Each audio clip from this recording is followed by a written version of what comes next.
আন্তর্জাতিক অপরাধ ট্রাইব্যুনালের সাবেক প্রসিকিউটর তুরিন আফরোজ পতিত হাসিনা সরকারের ঘনিষ্ঠ হিসেবেই পরিচিত।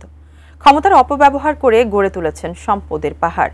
অভিযোগ আছে জন্মদাত্রী মাকে মারধরেরও। সবশেষ শেখ হাসিনা পালিয়ে যাওয়ার পর অনেকটাই আত্মগোপনে ছিলেন তিনি।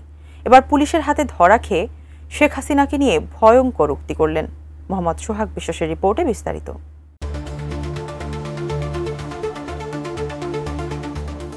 বৈষম্যবিরোধী ছাত্র আন্দোলনে আব্দুল জব্বার নামে এক শিক্ষার্থীকে হত্যাচেষ্টা মামলায় আন্তর্জাতিক অপরাধ ট্রাইব্যুনালের সাবেক প্রসিকিউটর ব্যারিস্টার তুরিন আফরোজকে 4 দিনের রিমান্ড মঞ্জুর করেছে আদালত। এ সময় শুনানিতে তিনি বলেন, আমি ফ্যাসিস্ট হাসিনা সরকারের সময় 6 বছর ধরে চাকরি থেকে বঞ্চিত ছিলাম। মঙ্গলবার দুপুর 1টার দিকে তুরিন আফরোজকে আদালতে হাজির করে ঢাকার সিএমএম আদালতের হাজতখানায় রাখা হয়। এরপর দুপুর 34 মিনিটে ঢাকার additional chief metropolitan magistrate Zakir হোসেনের আদালতে উত্তরা পশ্চিম থানা পুলিশ আসামিকে তুলে 10 দিনের রিমান্ড চেয়ে আবেদন করেন উত্তরা পশ্চিম থানার উপপরিদর্শক সুমন মিয়া।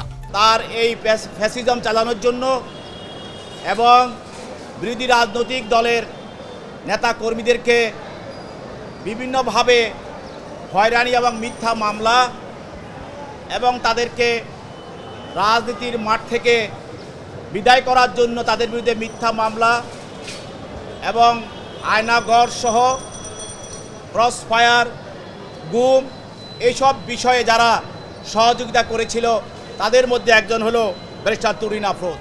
সব মশার বিরুদ্ধে সুরক্ষা দিতে এলো বসুন্ধরা এক্সট্রিম অ্যারোসল, মশার বিরুদ্ধে এক্সট্রিম সুরক্ষা।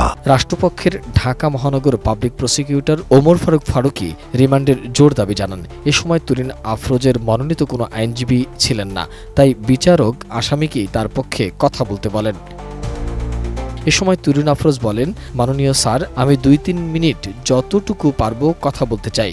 হত্যা চেষ্টার ঘটনাটি 4 আগস্টে। এ সময় আমার অপারেশন হয়, টিউমার অপারেশন। আমি সকল ডাক্তারি রিপোর্ট দেখাতে পারবো। আমি 4 বছর ধরে মিডিয়ায় কিছু বলিনি বা লিখিনি। আমি ফ্যাসিস্ট হাসিনা সরকারের সময় 6 বছর ধরে চাকরি থেকে বঞ্চিত, তবে কেউ আইনের ঊর্ধ্বে নয়। আমি তদন্ত কর্মকর্তাকে সহযোগিতা করব। আশা করছি আমি ন্যায় বিচার পাবো।